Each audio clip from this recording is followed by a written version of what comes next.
Hi everybody, welcome back to the Astral Irma channel. Today I'm going to be talking about Thoth.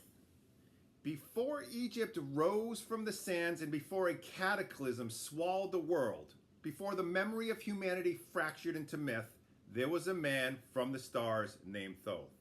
He was born in Atlas, which is a star system in the Pleiades and the cradle of the Atlantean people. Like all Atlas-born giants, he carried a stature that defied the scale of early humanity. He had a presence that bent reality around him, and an intelligence tuned to frequencies beyond spoken language. The Atlanteans came from Atlas, and Thoth was the master of master builders. He came to Earth as the principal architect working inside a larger Federation project. He was the lead engineer among many races who collaborated with willing local workers to shape a planetary network of power stations the world would later call pyramids. Thoth is one of the most credited as the main builder of the pyramids, though the work was never the act of a single race or a single person, but it was a cooperative operation under Federation guidance. The construction methods attributed to Thoth and his teams read like applied star tech translated into human terms.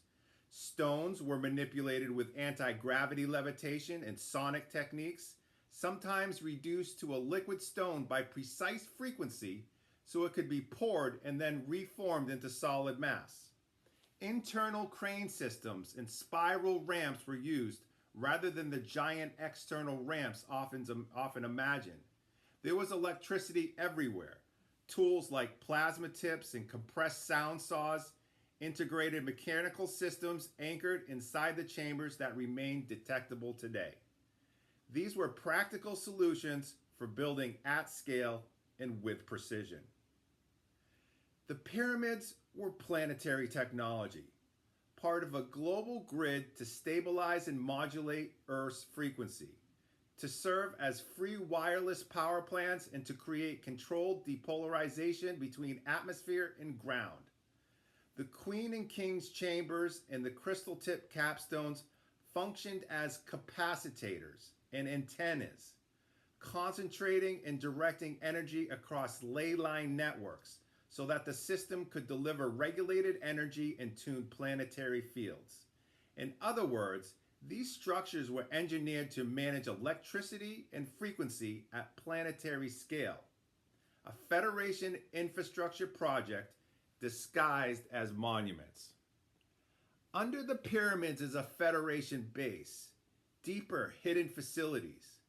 Under the Giza Plateau, there are dual underground complexes, controlled installations that functioned as bases and grounding systems for the pyramid network, with physical traces like cables, anchors, and mechanical supports still in place. These subterranean elements tie the visible monuments to an active layered infrastructure. Thoth sometimes merges in human memory with figures like Enoch, and some sources or traditions equate them or conflate their roles. While Enoch and Thoth are credited in legend, the reality is it was a Federation collaborative effort. In the age before the fall, Atlantis was not a legend. It was the crown of the earth.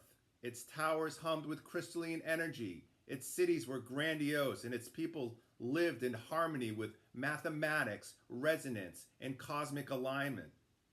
But beneath the beauty, shadows were forming. The reptilian factions had been infiltrating Earth long before the final days. Through the use of giant clones and immersion technology, they embedded themselves into the Atlantis society. They manipulated councils and became the elites, and slowly pulled the Atlantean frequency downward. Atlantis, under reptile control, waged war on Lemuria, my home. Then the catastrophe struck. The flood was not a single event, it was a collapse of an entire planetary system. Structures crumbled, continents sank, energy fields buckled, and the old civilization was erased in 40 days and 40 nights. Most of the giants perished or scattered into obscure enclaves across the world. But Thoth survived, not through chance, but because he carried something the others could not lose. He held the codes of Atlas, the knowledge of how Atlantis was built, the mathematics that shaped the old world, the understanding of portals, consciousness, and harmonic fields. He carried the memory of an entire civilization in his mind. When the waters receded, Earth was silent. Humanity had been reset. Reptilian groups moved quickly, trying to capture the weakened survivors and pull the planet into an even lower density. The knowledge of Atlantis could have vanished forever, but Thoth refused to let it die.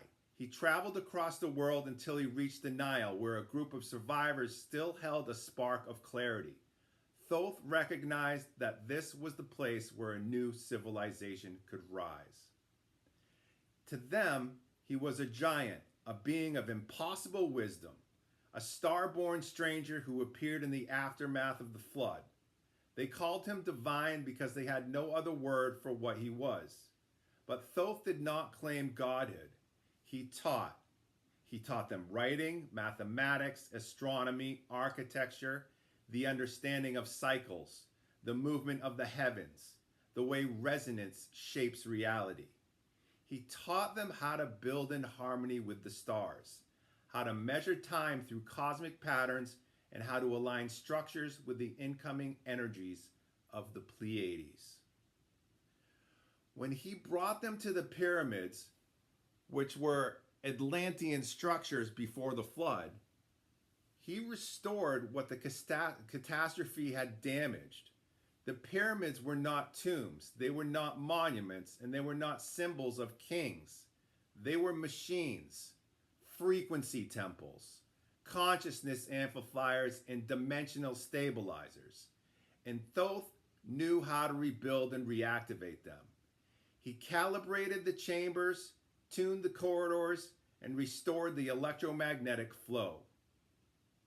The Egyptians believed he built the pyramids, but like I said, he repaired and reactivated them. They were Atlantean technology, older than any human memory, and Thoth was one of the few who still understood their purpose. As centuries passed, Thoth recorded the Atlantean science and form humanity could preserve. He wrote the teachings into tablets that glowed like emerald, compressing multidimensional knowledge into symbolic language. The emerald tablets were not poetry, they were manuals. They explained the art of consciousness, transmutation, the nature of reality, the path between dimensions, and the secret grids that held Earth together. When his work in Egypt reached its final stage and humanity could carry the teachings without him, Thoth prepared to leave. He did not die. Beings of Atlas did not end in the way humans understood. He stepped through a portal using the same Atlantean techniques that his people once used to move between worlds. And so he left, not as a fading legend, but as a living architect who carried the memory of Atlantis into the next cycle of humanity. His influence never vanished. His symbols, his mathematics, his teachings, and his signature remain woven through the Egyptian mysteries, waiting for the moment when the world rises again and the knowledge of Atlas is restored. Thoth was not a myth. He was an Atlas-born giant who held the blueprint of a fallen world and carried it forward into the next dawn of human consciousness. Thank you for watching.